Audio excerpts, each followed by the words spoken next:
There is always the version of a story the public sees, and then there is the version that lives underneath it. In moments of crisis, especially when they involve well-known figures, the surface becomes polished very quickly. Statements are carefully worded, appearances are measured, emotions are filtered through responsibility. That is the version many people have been watching as Savannah Guthrie addresses the disappearance of her mother, Nancy Guthrie. Viewers have seen composure, clarity, and restraint. They have called it grace. They have called it strength. But underneath any public crisis is a deeply private one unfolding at the same time. Beneath every controlled sentence is a daughter navigating fear. Beneath every calm expression is uncertainty that cannot be neatly organized. What we are witnessing is not just a headline event. It is a layered emotional experience playing out in parallel tracks. One public, one profoundly personal. 54 and supposed to be settled, at 54 years old, many people expect to feel established. It is often the stage of life where careers are steady, reputations are solid, and the relentless proving of earlier decades begins to quiet. Savannah had reached that place professionally. She built a respected career in broadcast journalism, weathered institutional change, and balanced demanding early mornings with raising young children. To outside observers, she appeared to be standing at the summit of a life built through discipline and resilience. Then suddenly, the ground shifted. A missing parent does not care how established you are. It does not wait for a convenient season of life. It pulls you backward into something far more primal. The simple, vulnerable role of being someone's child. No achievement buffers that impact. No professional milestone shields you from that fear. When life splits in two, when Nancy was reported missing from her home in Tucson, Savannah's world divided instantly. There was the public track, where she had to remain articulate, cooperative with investigators, and mindful that every word could carry consequences. Then there was the private track, the space where she was simply a daughter confronting uncertainty about her mother's safety. Those two tracks run at different emotional speeds. Public composure demands steadiness. Private fear demands release. Balancing both simultaneously requires extraordinary discipline.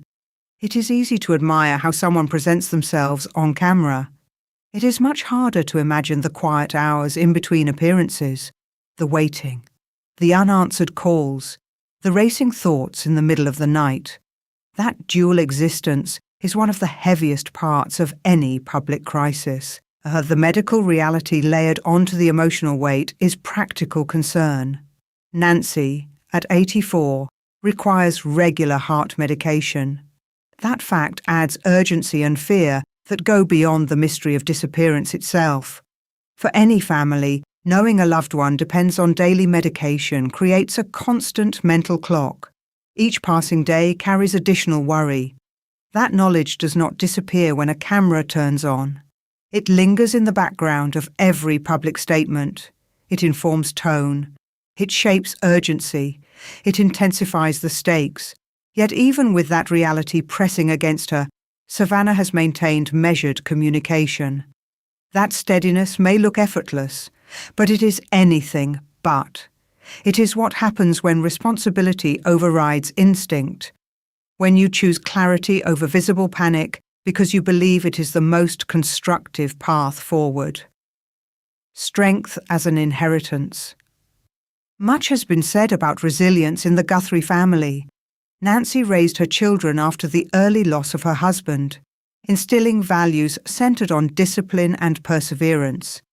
In many households shaped by hardship, strength becomes a guiding principle. Children learn that self-control equals stability. They internalize the idea that composure protects everyone.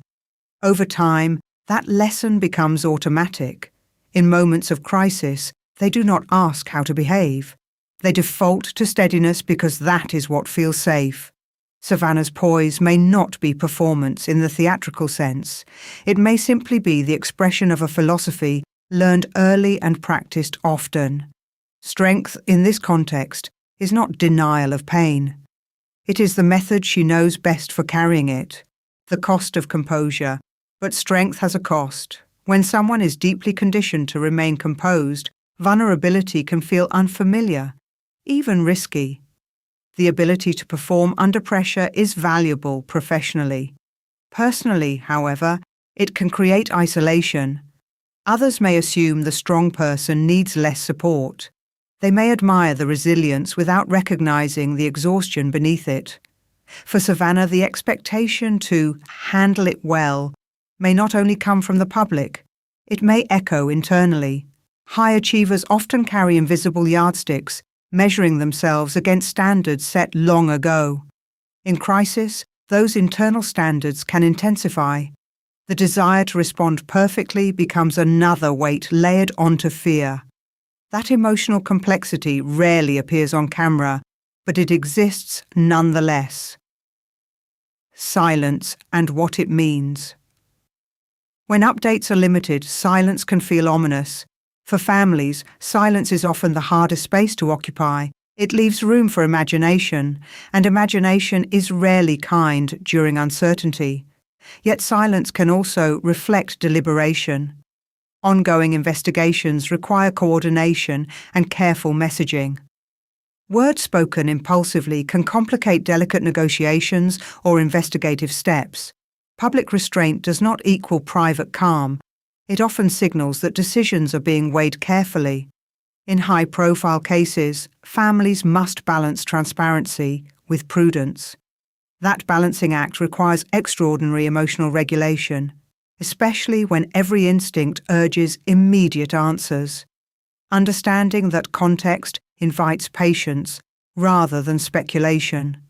Beyond headlines and narratives. There is a temptation in public stories to search for deeper psychological explanations or dramatic undercurrents. While reflection can foster empathy, it is important not to project narratives onto people in crisis. What is verifiable is this. A daughter is waiting for news about her mother. She is doing so under national attention. She is cooperating with authorities and communicating carefully. Everything beyond those confirmed facts deserves caution. Complex family dynamics, lifelong emotional questions, and inner battles may or may not exist in the ways outsiders imagine. Assigning them certainty risks oversimplifying real human complexity. Compassion does not require embellishment. The situation is already heavy enough without adding layers of assumption. The human moment off camera, when the cameras power down, the dynamic changes entirely. There are no scripts, no structured gratitude, no measured appeals. There is simply a family navigating long stretches of uncertainty. Those off-camera moments are where real emotion breathes freely, where exhaustion shows, where fear is spoken aloud, where children ask questions that do not have immediate answers.